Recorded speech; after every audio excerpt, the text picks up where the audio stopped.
Un jour que je me promenais sur les quais du port de pêche de ma ville, sur ma droite, bien sûr, il y avait le bassin avec les bateaux, et sur ma gauche, il y avait la route, et tout le long de la route, il y avait des magasins.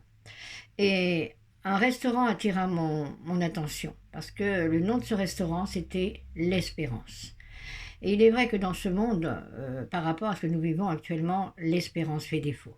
Et ce monde a besoin de savoir qu'il y a une espérance, bien sûr, avec Dieu.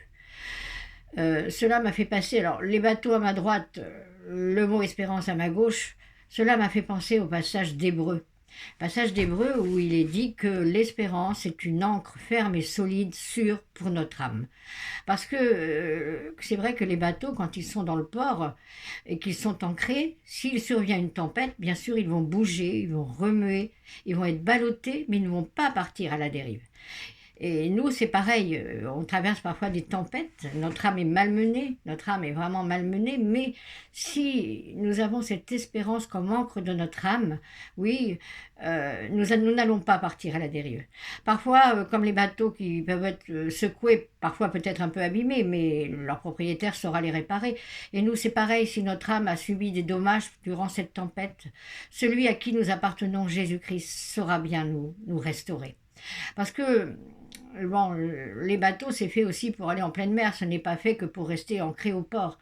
Et dans la parole, il est parlé de pêche miraculeuse. Alors moi, quand je vois les bateaux dans le port de ma ville, je pense souvent à la pêche miraculeuse. Et je me dis que nous aussi, euh, nous devons avoir cette espérance pour encre de notre âme, mais il faut aussi que notre âme, parfois, elle aille au large, qu'elle aille comme ces bateaux naviguer pour aller à la pêche, une pêche miraculeuse. Et parce que Jésus a comparé les gens à des poissons. Dans la mer de ce monde, il y a plein de poissons, plein d'âmes qui ont besoin du Seigneur, qui n'ont pas d'espérance. Et je crois que le Seigneur veut que nous soyons ces porteurs d'espérance. Parce que, oui, ce monde a vraiment besoin de savoir qu'en Jésus-Christ, il y a un avenir et une espérance.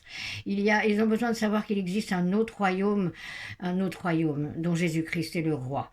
Et il y a un pasteur canadien que j'aime bien qui dit souvent, il existe autre chose. Oui, ce monde a besoin de savoir qu'il existe autre chose. Il existe autre chose. Avec Jésus-Christ, il existe autre chose.